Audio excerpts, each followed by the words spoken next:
الحمد لله رب العالمين وأصلي وأسلم على أشرف الأنبياء والمرسلين نبينا وحبيبنا وقرة عيننا محمد بن عبد الله عليه وآله وأصحابه أفضل الصلاة وأتم التسليم أما بعد فأعوذ بالله من الشيطان الرجيم بسم الله الرحمن الرحيم فبما رحمة من الله لنت لهم إلى آخر الآية صدق الله العليم. புகழுக்கு சொந்தக்காரன், பரிபாலிப்பவன், ஏகன், இணை துணையற்றவன் அல்லாஹ்வை போற்றி புகழ்கிறேன். மனிதர்களாகிய நாங்கள் நேர்வழி பெற்று அல்லாஹ்வுடைய பொருத்தம் அடைந்து ஈருலகிலும் அல்லாஹ் சுப்ஹானஹு வ தஆலாவுடைய நன்மாராயங்களை கண்டு நாள மறுமையிலே சோனத்தில் குடியிருக்க வேண்டும் என்ற ஒரே நோக்குடன் தனது காலங்கள், நேரங்கள், சந்தோஷங்கள் அனைத்தும் எங்களுடைய வெற்றிக்காகவே தியாகம் செய்த எமது உயிரிலுமினிய ஹஸரத் முஹம்மது ஸல்லல்லாஹு அலைஹி வஸல்லம் அவர்கள் மீதிலும் அன்னாரின் தோழர்கள், குடும்பத்தினர்கள் இறுதி மூச்சு வரைக்கும் ஹஸரத் ரசூலுல்லாஹி ஸல்லல்லாஹு அலைஹி வஸல்லம் அவர்களுடைய சுன்னத்தான வாழ்க்கை நெறிகளை பேணுதலுடன் எடுத்து நடக்கக்கூடிய உண்மையான மூமினானவர்கள், முஸ்லிமானவர்கள் அனைவரின் பேரிலும் அல்லாஹ் ஸலாத்தும் சலாமும் சொல்வானாக. அல்லாஹ்வுடைய இல்லத்தில் ஆத்திகாஃபுடைய நியத்துடன் கடமையை நிறைவேற்றி பொருத்தம் பெறுவதற்காக அமர்ந்திருக்கும் நல்லடியார்களே, இறை நேசர்களே, மனிதனுடைய வெற்றி தோல்வியின் விவகாரத்தை அல்லாஹ் சுப்ஹானஹு வ தஆலா இரண்டு விடயங்களை வைத்து நிர்ணயிக்கின்றான். ஒன்று ஏவல், அடுத்தது விலக்கல். ஏவல்களை எடுத்து நடக்கும் பொழுதெல்லாம் நன்மாராயம் கோருகிறான். விலக்கல்களின் பக்கம் செல்லும் காலமெல்லாம் எச்சரிக்கை விடுக்கின்றான். ஏவல்களை எடுத்து நடக்கூடிய அடியானுக்கு வாழ்க்கையில் பலவிதமான சுபசோபனங்களை கொடுப்பதுடன் நல்ல பல அடையாளங்களையும் ஏற்படுத்துகிறான். அவனுடைய இறுதி முடிவும் நல்லதாக அமைந்து விடுகிறது. விலக்கல்களின் பக்கம் போகக்கூடியவர்களுக்கு பல பிரச்சனைகளும் கேவலங்களும் இந்த உலகத்திலே சந்திக்க நேருகிறது. அத்துடனே நாளை மறுமையில் நரகத்துக்கு பலியாகக்கூடிய சந்தர்ப்பமும் ஏற்படுகிறது. ஏவல்களை எடுத்து நடந்து விலக்கல்களை தவிர்த்து நடந்து அல்லாஹ்வுடைய பொருத்தம் பெற்றுக்கொள்ளுமாறு முதலில் எனக்கும் பிறகு உங்களுக்கும் தக்வாவை கொண்டு வசியத் உபதேசம் செய்து கொள்கின்றேன். ரபீனுல் அவ்வல் உடைய மாதம் ஹஸரத் ரசூலுல்லாஹி ஸல்லல்லாஹு அலைஹி வஸல்லம் பிறந்த மாதம். ரபீனுல் அவ்வல் என்று சொன்னாலே வசந்தத்தின் ஆரம்பம். அடுத்து ரபீஉனிஸ் சானி அல்லது ரபீஉல் ஆஹிர், வசந்தத்தின் முடிவு. ஹஸரத் ரசூலுல்லாஹ் பிறந்ததும் ரபீஉல் அவ்வல்ல தான், இறந்ததும் ரபீஉல் அவ்வல்ல தான். வசந்தத்தை ஹஸரத் ரசூலுல்லாஹ் ஒரு மாதத்துக்கு என்று வரையறுக்காமல் வாழ்க்கைக்கே வசந்தத்தை எடுத்துக்கொண்டு வந்தார்கள். இருள மூழ்கி இருந்த மக்கள், மனிதர்களாக இல்லாமல் மூடர்களாக வாழ்ந்தவர்களை ஹஸரத் ரசூலுல்லாஹி ஸல்லல்லாஹு அலைஹி வஸல்லம் அவர்களுடைய வருகை கொண்டு ஒரு சீர்திருத்தத்தை அல்லாஹ் சுப்ஹானஹு வ தஆலா ஏற்படுத்தினான். யாராலும் சாதிக்க முடியாத ஒரு சாதனையை நபி அவர்கள் சாதித்து காட்டினார்கள். ஹஸரத் நூஹ் அலைஹிஸ்ஸலாம் 950 வருடங்கள் தன்னுடைய சமுதாயத்துக்கு மத்தியில் பாடுபட்டும் சாதனையை படைக்க முடியவில்லை. இவ்வாறாக ஏனைய நபிமார்கள் அதிகமான வாழ்நாள் கொடுக்கப்பட்டிருந்தார்கள். தன்னுடைய சமூகத்தை சீர்திருத்த வேண்டும், அல்லாஹ்வின் பக்கம் திரும்ப வேண்டும், அவனுடைய ஏகத்துவத்தில் உறுதியாக இருக்க வேண்டும். அருமை நாயகம் ஸல்லல்லாஹு அலைஹி வஸல்லம் அவர்களும் அதே பணியைத்தான் செய்தார்கள். என்றாலும் சாதனை மன்னனாக திகழ்ந்தார்கள். அந்த சாதனையை யாராலும் முறியடிக்க முடியாத அளவுக்கு ஆக்கினார்கள். அல்லாஹ் சுப்ஹானஹு வ தஆலாவும் நபி அவர்கள் பிறப்பதற்கு முன்னமே அவர்களுடைய புகழை பற்றி அனைத்து நபிமார்களுக்கும் அறிவித்து விட்டான். ஹஸரத் ஆதம் அலைஹிஸ்ஸலாம் அவர்கள் தண்ணிக்கும் மண்ணுக்கும் மத்தியில் கொலைக்கப்பட்டு கொண்டிருக்கின்றார்கள். நபி ஸல்லல்லாஹு அலைஹி வஸல்லம் அவர்கள் சொல்லுகிறார்கள், குந்து நபியன் வ ஆதமு முன்ஜதிலுன் பைனல் மாஇ வத்தீன். ஆதம் அந்த மண்ணுக்கும் தண்ணிக்கும் மத்தியில் கொலைக்கப்பட்டு கொண்டு இருக்கும் பொழுதே நான் நபியாக இருந்தேன். அவர்கள் தான் ரூஹுடைய உலகத்தில் முதன்மையானவர்கள். ஆதம் அலைஹிஸ்ஸலாம் இந்த உடலுடைய உலகத்தில் முதன்மையானவர்கள். நபி ஸல்லல்லாஹு அலைஹி வஸல்லம் அவர்களை பற்றிய பேச்சு தான் குர்ஆன். குர்ஆன் தான் நபி ஸல்லல்லாஹு அலைஹி வஸல்லம். அல்லாஹ் சுப்ஹானஹு வ தஆலா குர்ஆனில் பல படிப்பினைகளை வைத்தான், ஏவல் விலக்கல்களை வைத்தான். சில நபிமார்களுடைய சம்பவங்களை கூட எங்களுக்கு உதாரணமாக எடுத்து காட்டினான். நாங்கள் வழி தவறக்கூடாது என்பதற்காக ஏனைய வேதங்களுடைய உள்ளடக்கங்களையும் குர்ஆனிலே வைத்து ஹஜ்ரத் ரசூலுல்லாஹி ஸல்லல்லாஹு அலைஹி வஸல்லம் அவர்களுடைய குணாதிசயங்களை பற்றி யாரிடம் கேட்டாலும் அது முழுமையாக குர்ஆனாகத்தான் இருந்தது என்று ஒரு சாதனை படைத்தவர்களாக நபி ஸல்லல்லாஹு அலைஹி வஸல்லம் அவர்கள் திகழ்ந்தார்கள் என்றால், நானும் நீங்களும் அந்த ரசூலுல்லாஹ்வுடைய வாழ்க்கையை குர்ஆனோட சேர்த்து எந்த அளவுக்கு விளங்கியிருக்கிறோம், எந்த அளவுக்கு பின்பற்றுகின்றோம். வெறுமனே நாங்கள் சில விடயங்களை செய்துவிட்டு ரசூலுல்லாஹ்வுடைய உம்மத் என்று சொல்கின்றோம். கியாமத்து நாள் அன்று கூட நபி ஸல்லல்லாஹு அலைஹி வஸல்லம் அவர்களுடைய உம்மத் என்று வெறுமனே போலியாக வாழ்ந்தவர்கள் வருவார்கள், திசை திருப்பப்படுவார்கள். ரசூலுல்லாஹ் ஹவுலுல் கௌசர்ல இருந்து நீர் கொடுப்பார்கள். தன்னுடைய உண்மையான வழித்தோன்றவர்களுக்கு, அவர்களை பின்பற்றியவர்களுக்கு, சுன்னாக்களை சுன்னாக்களாகவே எடுத்து மதித்து நடந்தவர்களுக்கு. அதே நேரம் இன்னும் சிலர் தாகித்து ஹஜ்ரத் ரசூலுல்லாஹ்வை அன்பிப்பார்கள்.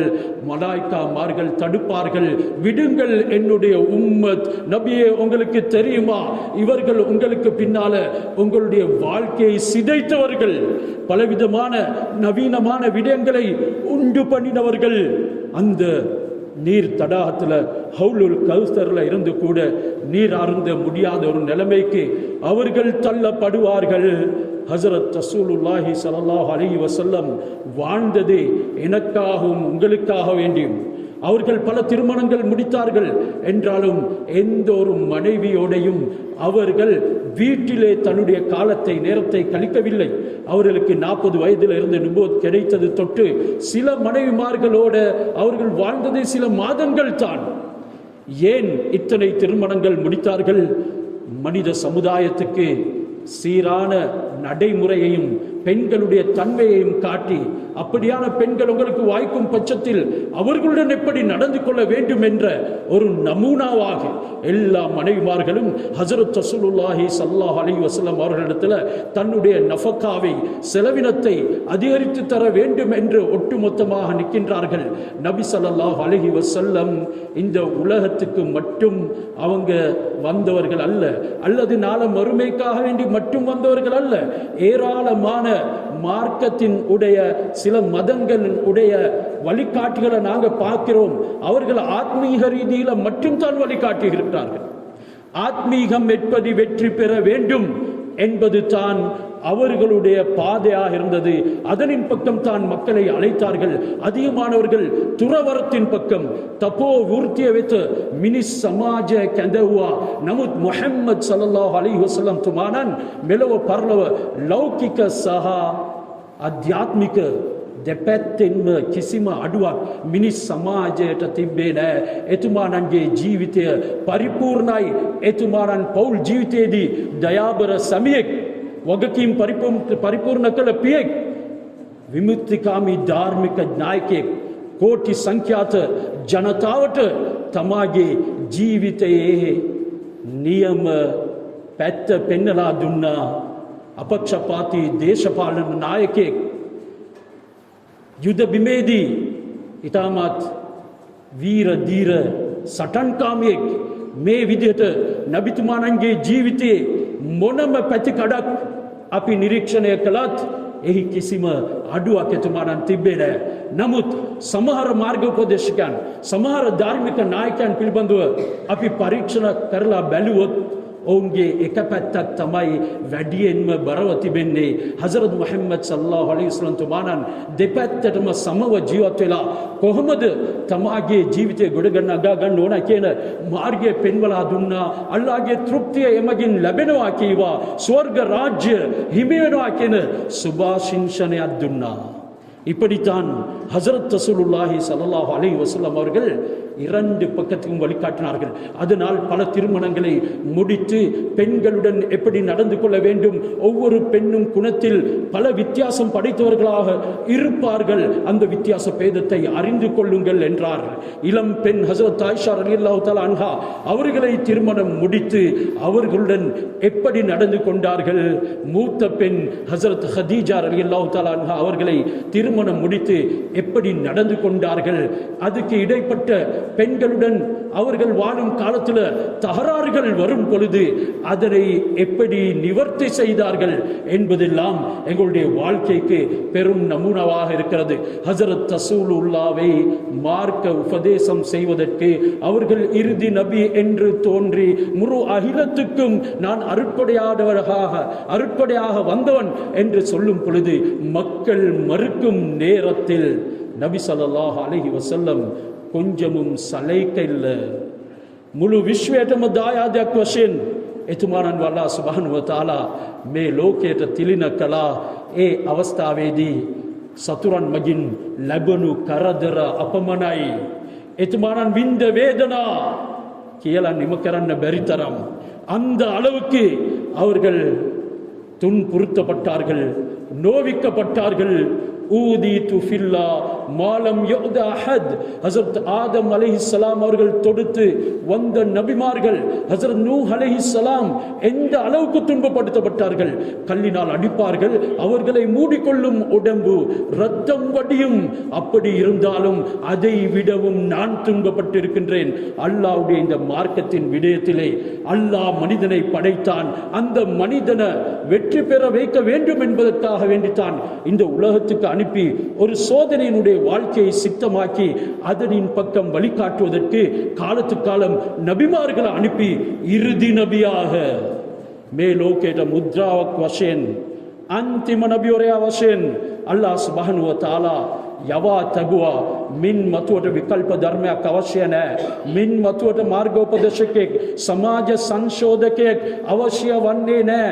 මුළු ලෝකයටම පොදුවේ අල්ලාහ් මඟ පෙන්වන්න හසරත් මුහම්මද් සල්ලල්ලාහු අලයිහි වසල්ලම් තුමාණන්ව යවා තබුවා.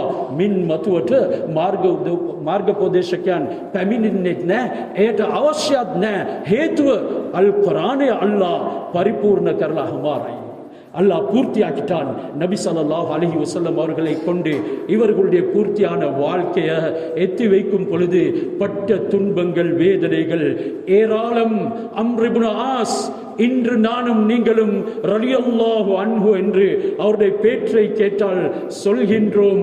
ஆனால் ஒரு காலம் இருந்தது, அவர் ஹஜரத் ரசூலுல்லாஹ்வுடைய கழுத்தை கொய்து விடுவதற்கு, அவரை கொண்டு விடுவதற்கு தருணம் பார்த்து கொண்டே இருந்தார். சக்கராத்துடைய சந்தர்ப்பத்தில் சுவரின் பக்கம் முகத்தை திருப்பி கண்ணீர் வடித்து கொண்டு இருக்கிறார். சக்கராத்தில் இருக்கக்கூடிய தந்தையை பார்ப்பதற்கு மகன் அப்துல்லாவும் இன்னும் பல சஹாபாக்களும் வந்திருக்கின்றார்கள். அவர்கள் சுவரின் பக்கம் திரும்பி கண்ணீர் ஒடிப்பதனை பார்த்து மகன் நன்மாராயம் கோருகிறான். தந்தையே, நீங்க ஹஸரத் ரசூலுல்லாஹி ஸல்லல்லாஹு அலைஹி வஸல்லம் அவருடைய சொஹபத்தில், தோழமையில், சகவாசத்தில் இருந்தீங்க. உங்களுக்கு நபி ஸல்லல்லாஹு அலைஹி வஸல்லம் இப்படியெல்லாம் நன்மாராயங்களை கூறியிருக்கிறார். நீங்கள் ஏன் கவலைப்பட வேண்டும்? சுவற்றின் பக்கம் திருப்பிய முகத்தை மக்களின் பக்கம் அவர்கள் செலுத்தி சில விடயங்களை சொல்ல ஆரம்பித்தார்கள். நீங்கள் எல்லாரும் அறிந்து கொள்ளுங்கள், என்ற வாழ்க்கையில 3 கட்டங்கள். அதுல முதலாவது கட்டம், இந்த முஹம்மதை போல வெறுப்பானவர் எனக்கு இந்த உலகத்துல யாருமே இருக்கல்ல. இந்த மதீனத்து பூமியை போல வெறுப்பான இடம் எனக்கு எதுவும் கிடையாது. இந்த முஹம்மதை நான் எப்ப கொள்ள வேண்டும் என்று திட்டம் தீட்டிக் கொண்டே இருந்தேன், சந்தர்ப்பங்கள் பார்த்து கொண்டே இருந்தேன். அல்லாஹ் அந்த ஹிதாயத்தினுடைய சுடர ஏதோ ஒரு விதத்தில் என்னுடைய உள்ளத்திலேயும் உதயமாக்கினான். நான் ஓடி வந்தேன். அதே சந்தர்ப்பத்தில் நான் மௌத்தாகி இருந்தா நரகம் போயிட்டு இருப்பேன். நீட்டுங்க நபியே உங்களுடைய கரங்களை, இஸ்லாத்தை கொண்டு பைஅத் செய்ய ஹஸரத் ரசூலுல்லாஹ் கைகளை நீட்டினார்கள். அம்ர் தன்னுடைய கையை மீண்டும் எடுத்துக்கொண்டார்.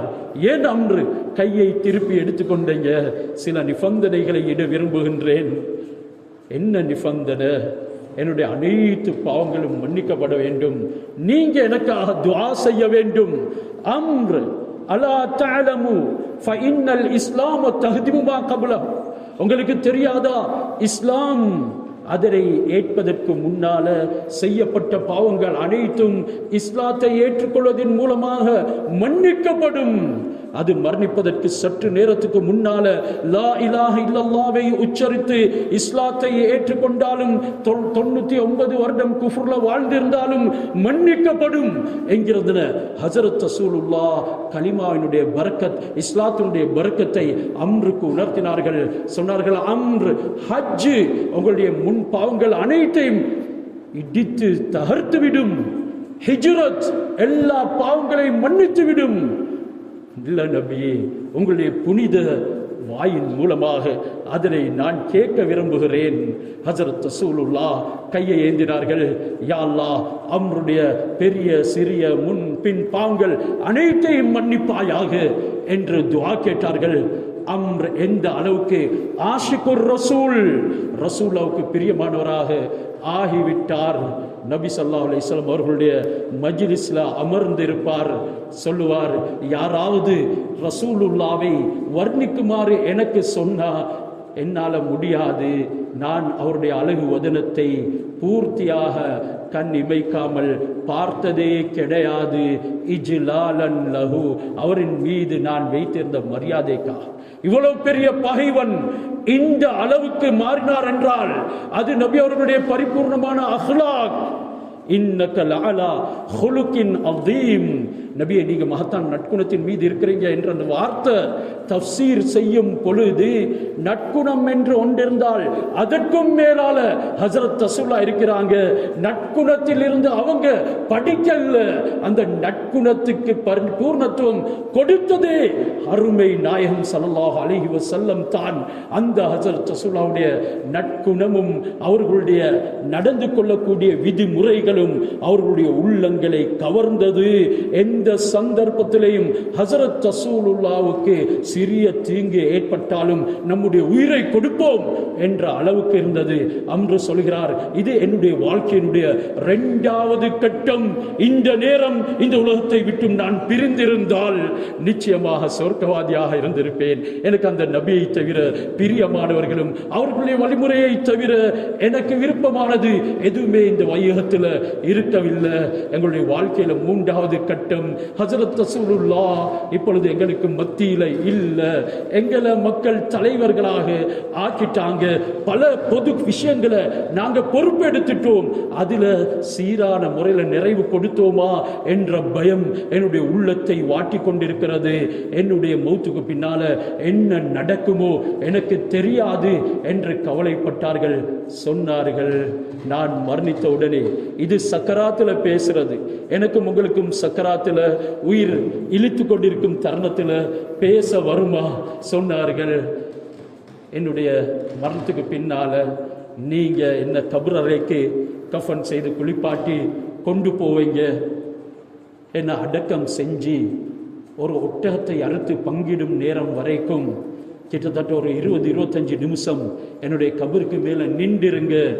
எனக்கும் ரசூலு ரப்பி, என்னுடைய ரப்புடைய மலாய்க்காமார்கள், தூதுவர்கள், மலாய்க்காமார்கள் வருவார்கள்.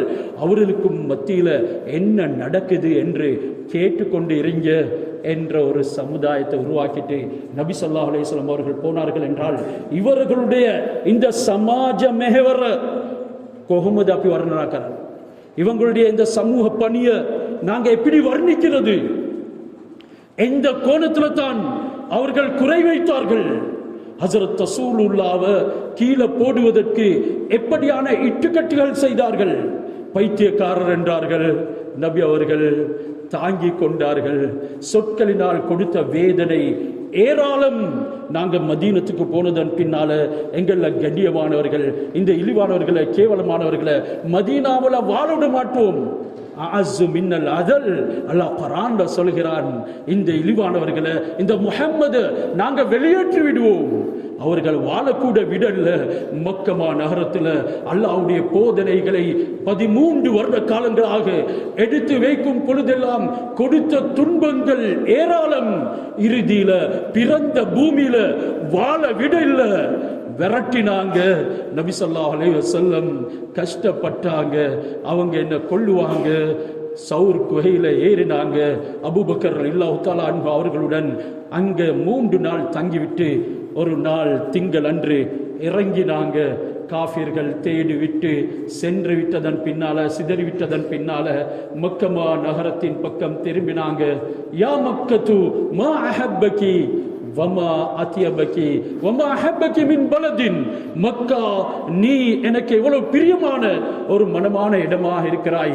லௌலா அன்ன கௌமி அஹ்ரஜூனி மின்கி லமா சகந்து கைரகி. என்னுடைய கூட்டம் உன்னை விட்டும் வெளியேற்றவில்லை என்றால் வேற எந்த ஒரு இடத்தையும் நான் வசிப்பதற்கு தேர்ந்தெடுக்க மாட்டேன் என்ற பிரியம் வைத்திருந்தார்கள் தன்னுடைய பிறந்த பூமியின் மீது. அந்த ரசூலுல்லாஹ் பிறந்த பூமியை விட்டே விரட்டினாங்க.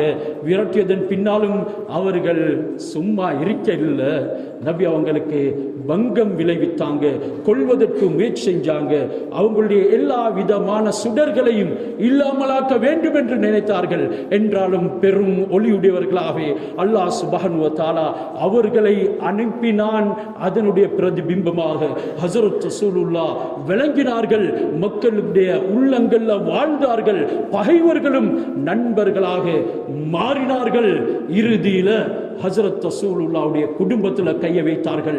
பரிசுத்த மனைவி ஆயிஷா ரலியல்லாஹு தஆலா அன்ஹா அவர்களை விபச்சாரி என்று சொல்லி இந்த முஹம்மது நாங்க கீழே போடுவோம் என்று மானங்களை வாங்குவதற்கு பலரும் பாவிக்கும் ஒரு விதிமுறை தான் இது.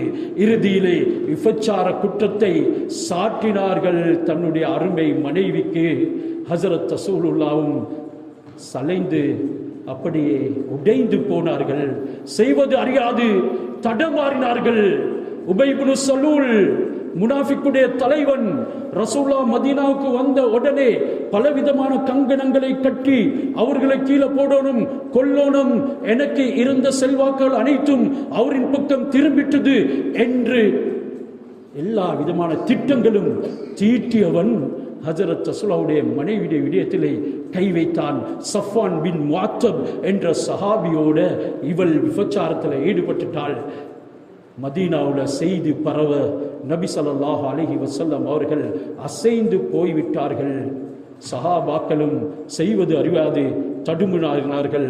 சஹாபா பெண்கள் கூட இதனை பற்றி ஒரு இடத்துல அமர்ந்து சிந்திக்க தொடங்கிவிட்டாங்க. யாராலும் தேற்றவும் முடியல. அல்லாஹ்வுடைய குர்ஆனும் பல மாதமாக இறங்கல்ல.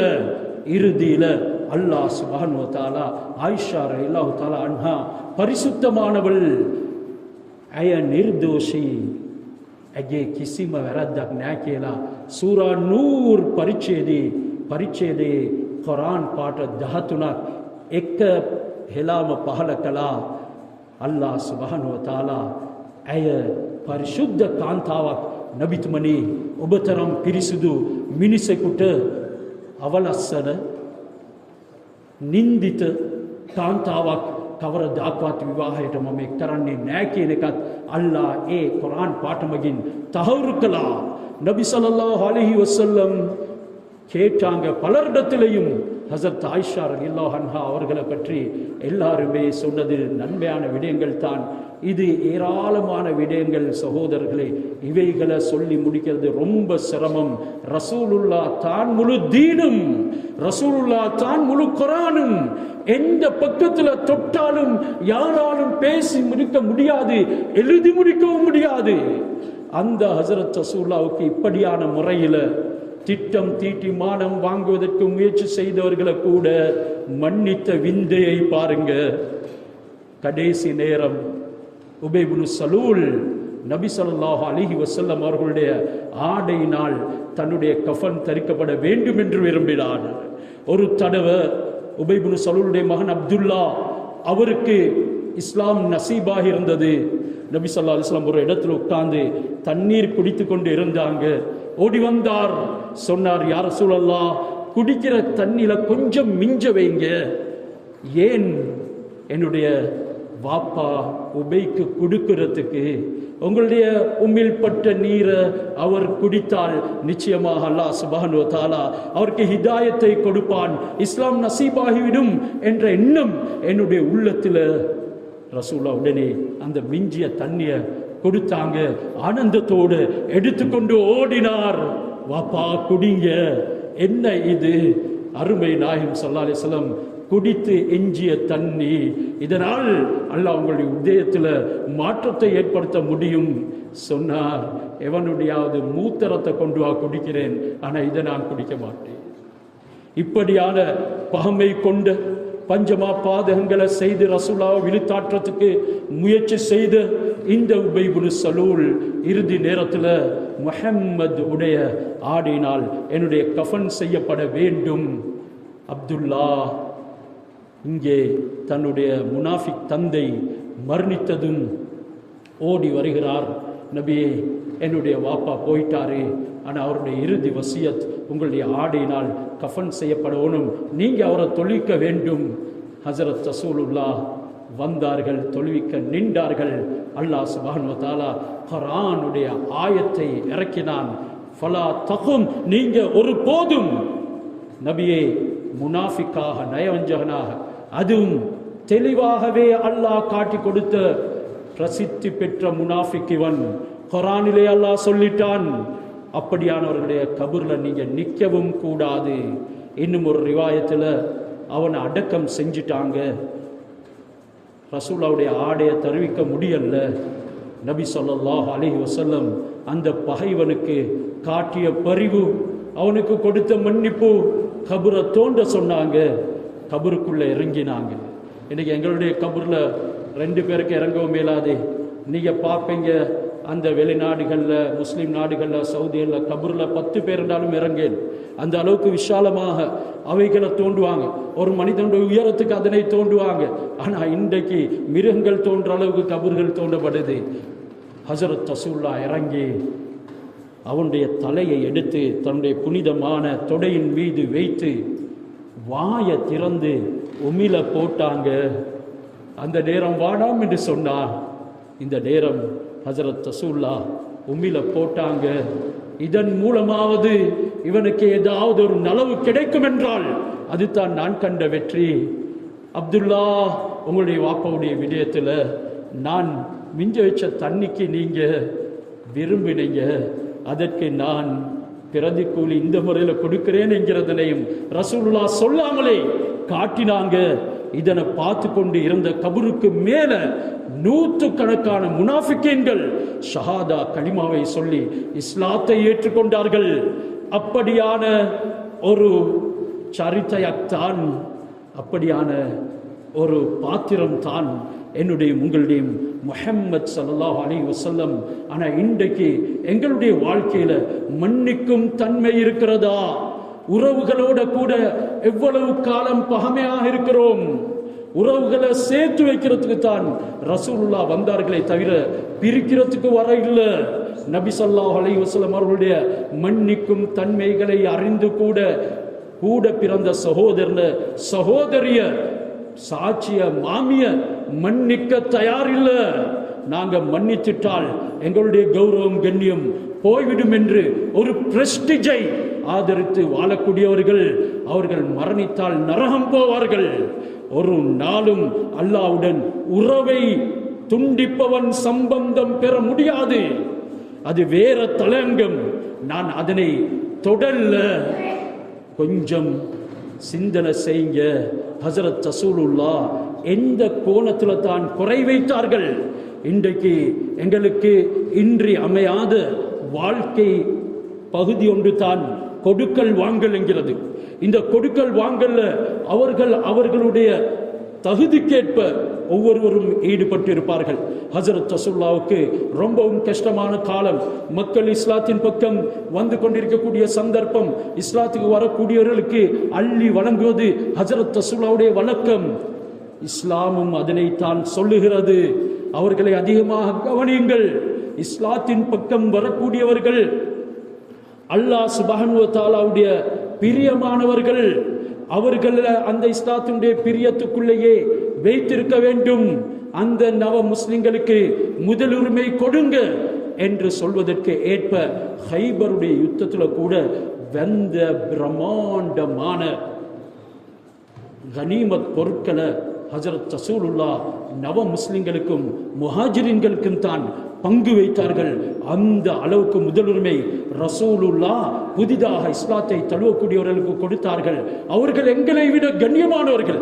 அவர்கள் எப்ப கலிமா சொன்னார்களோ அந்த நேரமே அவர்கள் புனிதமானவர்களாக மாறிவிடுகிறார்கள். அல்லாஹ் அவர்களுடைய துஆக்களை கபூல் செய்ய தயாராக இருக்கிறான். நபி ஸல்லல்லாஹு அலைஹி வஸல்லம் அவர்கள் மார்க்க பிரசாரம் பலவிதமான துன்பங்களுக்கு மத்தியிலே செய்து கொண்டிருக்கின்றார்கள். அதனுடைய பிரதிபலிப்பு சில பகுதிகளில் உண்டாக ஆரம்பிக்க அதிகமானவங்க இஸ்லாத்துக்குள்ள வாராங்க. ஹசரத் அலி ரலியல்லாஹு தஆலா அன்ஹு வந்தார். யார சொல்லலாம், ஒரு கூட்டம் இன்ன பிரதேசத்தில் இஸ்லாத்துக்கு வந்திருக்கிறாங்க என்றாலும் பஞ்சம் அவர்களை பிடித்து கொண்டது. அவர்களுக்கு நாம் ஏதேனும் உதவிகள் செய்யவில்லை என்றால் திரும்பவும் அவர்கள் மதம் மாறி விடுவார்களோ. ஆரம்ப காலத்தில் வந்தவர்கள் தாடி, அதனால் அவர்களுக்கு எந்த விதமான அறிவும் இருக்க மாட்டாது, இஸ்லாத்தை பற்றிய பொறுமதி இருக்க மாட்டாது, அதனால திரும்பி விடுவார்களோ என்று பயந்தார்கள். இப்பொழுதும் அப்படித்தான். சிலர் இஸ்லாத்துக்கு வருவாங்க என்றாலும் அவங்களுக்கு இஸ்லாத்தை பற்றிய பரிபூர்ணமான நம்பிக்கையும் பரிபூர்ணமான அறிவும் இல்லாததுனால திரும்பி போகக்கூடிய நிலைமை உண்டாகும். தொழுகை போன்றவைகள்ல அசட்டை செய்வார்கள். மார்க்கத்தை எடுத்து நடக்கிறதுல அவர்கள் கவனம் கொள்ள மாட்டார்கள். அது மாதிரி ஒரு சந்தர்ப்பம் உண்டாகிடுமோ என்று பயந்து சொன்னார்கள், அவர்களுக்கு ஏதாவது நாங்கள் கொடுக்க வேண்டும். நபி ஸல்லல்லாஹு அலைஹி வஸல்லம் ஒரு இடத்துல சுவருக்கு சாஞ்சி அலி ரலியல்லாஹு தஆலா அன்ஹு அவர்களோடு அமர்ந்திருக்கிறார்கள். அந்த நேரம் ஒரு யூதன் வருகிறார், ஒரு யஹூதி வருகிறார். நல்ல சந்தர்ப்பம். ரசூலுல்லாஹ்வுக்கு கடன் கொடுக்கலாம், கொடுக்கல் வாங்கல். நபி அவர்களுடைய அஹ்லாக் எப்படி இருந்தது என்கிறது இதனை சித்தரிக்கிறது. ஹஸரத் ரசூலுல்லாஹ்வுக்கு தங்கம் கொடுத்தார். அவர் நபி ஸல்லல்லாஹு அலைஹி வஸல்லம் அதனை பெற்றார்கள். கிட்டத்தட்ட பல கிலோ தங்கங்கள் அதனை அலி ரலியல்லாஹு தஆலா அன்ஹு கொடுத்தார்கள். அந்த பிரதேசத்துக்கு போய் அவர்களுடைய தேவைகளை நிறைவு செய்யுங்கள். அந்த கடனை எடுக்கும் பொழுது நாளையும் குறிப்பிட்டார்கள். அல்லாஹ் குர்ஆன்ல சொல்கிறான், உங்களுடைய ஒரு கொடலை பீத்து கொண்டு வந்தவர்களாக இருந்தாலும், உங்களுடைய நாங்க சொல்லுவோமே மகே பொக்கண்டு எஹம பொக்கே மித்ரா உனாத் நிபந்தனைகளை தவறாதீங்க. நம்பிக்கைக்கு என்று அல்லாஹ் சுப்ஹானஹு வ தஆலாவுடைய சட்டங்களை மீறி செயல்படாதீங்க. நீங்க ஒரு தவணைக்காக வேண்டி அப்படி கொடுக்கல் வாங்கல் செய்தால் ஃபக்துபு இதா ததாயந்தும் பிதைனின் இலா அஜலின் முஸம்மா ஃபக்துபு அதில் எழுதுங்கன்னு சொல்லப்பட்டிருக்கு. அதன் படிக்கு எழுதி தவணையும் விட்டார்கள். நாட்கள் கழிந்தோடுது. தவணை முடிகிறதுக்கு இன்னும் சற்று நாட்கள் இருக்குது. அந்த யஹூதி வாரான். ஹஸரத் ரசூலுல்லாஹி ஸல்லல்லாஹு அலைஹி வஸல்லம் அவர்களுடைய இந்த சட்டையை பிடித்து கொலர பிடித்து உசுப்புகிறான். முஹம்மத், உனக்கு கடன் எடுக்கத்தான் தெரியும், அதனை நிறைவேற்ற தெரியாதா? ஹஸரத் ரசூலுல்லாஹ் அமைதியாக சொன்னார்கள், இன்னும் தவணை முடியவில்லையே. பக்கத்தில் உமர் ரலியல்லாஹு தஆலா அன்ஹு வாளோடு நிற்கிறார்கள்.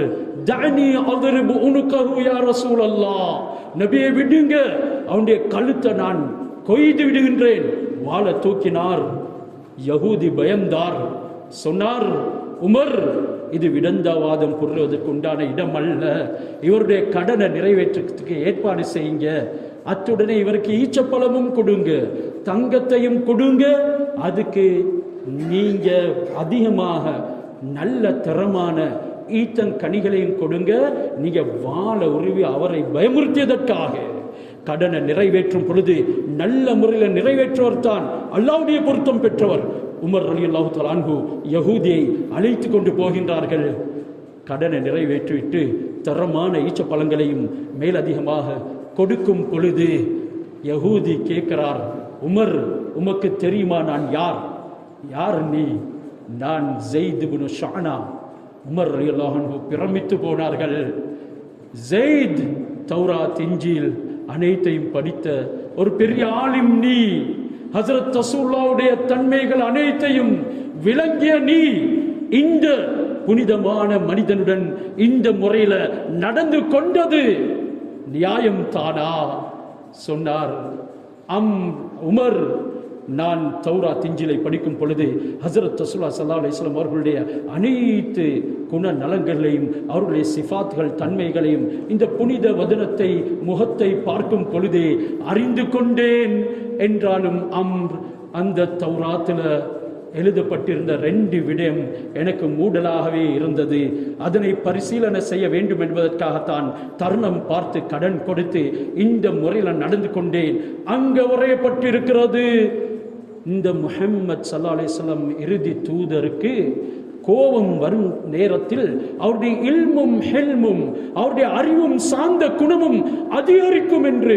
அது என்னால் அவர்களை காண முடியல உமர். அதை நான் இந்த முறையில் நடந்து கண்டு கொண்டேன். நான் இஸ்லாத்தை ஏற்றுக்கொண்டேன்.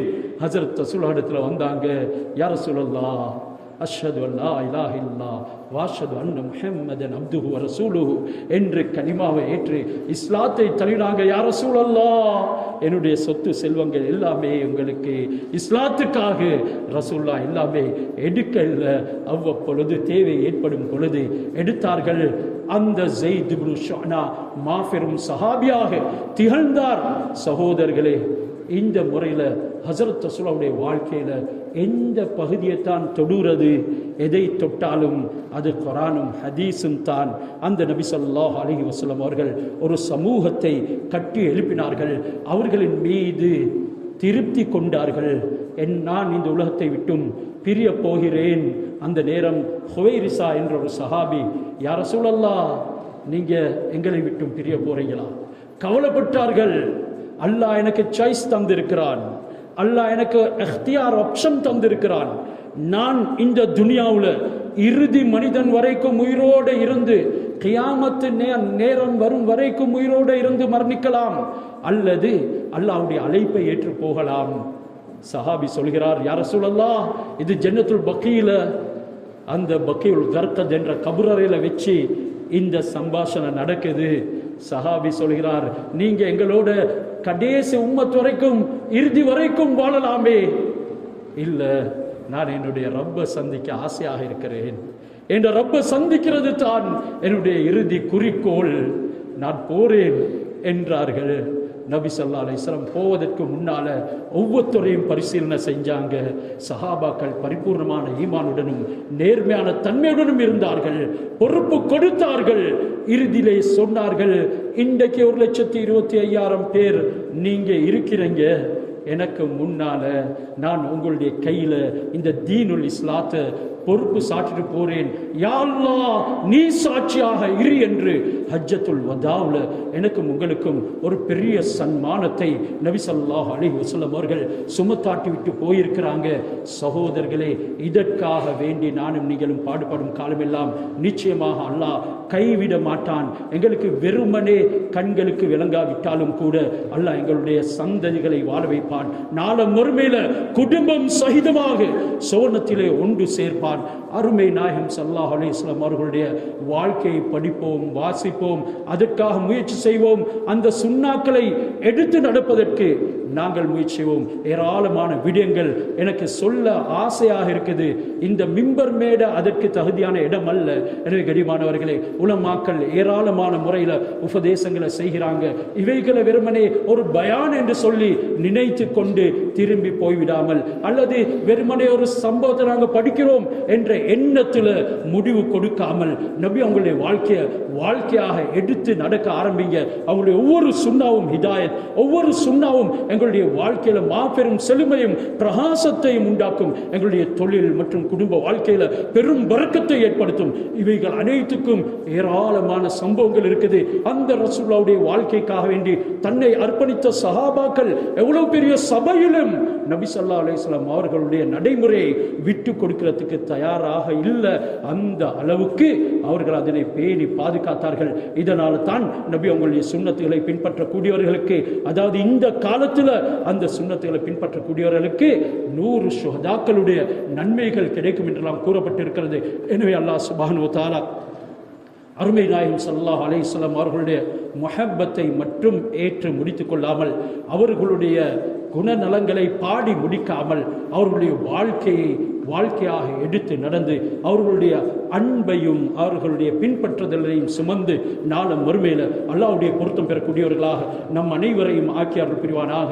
எங்களுடைய பாவங்களை மன்னித்து அருள் புரிவாயாக. யா அல்லாஹ், எங்களுடைய சகோதரர்கள் கஸ்ஸாவில், பலஸ்தீனில் பல இடங்களில் அவதிப்படுகின்றார்கள். அவர்கள் உண்ண உணவு இல்லாமல், அருந்த நீர் இல்லாமல் தவிக்கிறார்கள். வாழ்வதற்கு இடம் கிடையாது. சிறிய குழந்தைகள் யா அல்லாஹ் பசியிலே கதறுகிறார்கள், முள்ளுக்கூடுகளாக மாறியிருக்கிறார்கள். யா அல்லாஹ், இந்த மிம்பர் மேடையில் வெள்ளிக்கிழமை அன்று ஏராளமான துஆக்கள் கேட்கப்படுகின்றது. நாங்கள் இன்றும் அவர்களை மறக்கவில்லை. எங்களால் அவர்களுக்காக வேண்டி உன்னிடத்தில் முறைப்பாடு தான் செய்ய முடியும். அவர்களை மன்னித்து அவர்களுக்கு உயர் அந்தஸ்துகளை கொடுப்பாயா. யாரெல்லாம் அவர்களில் இந்த உலகத்தை விட்டும் பிரிந்தார்களோ அவர்களுக்கு சோனப்பதிகளை தஞ்சமாக்குவாயாக. யாரெல்லாம் உயிரோடு வாழ்கின்றார்களோ அவர்களுக்கு சுபீட்சமான வாழ்க்கையை உண்டு பண்ணுவாயாக. அவர்களுடைய பாதைகளை தடுக்கக்கூடிய அனைத்து எதிரிகளுக்கும் ஹிதாயத் இல்லாத பட்சத்தில் அவர்களை நாசமாக்குவாயா. அவர்களுடைய பொருளாதாரங்களை சம்பூர்ணமாக விழுத்தாட்டுவாயாக. யாலா கேவலமடைய செய்வாயாக. அவர்களை அழித்து விடுவாயாக. நாயனை எங்கள் எல்லோரையும் மன்னித்து அருள் புரிவாயாக. எங்களுடைய இறுதி முடிவை நல்லதாக ஆக்குவாயாக. வாஹிரு தாவானா அனில் ஹம்துலில்லாஹி.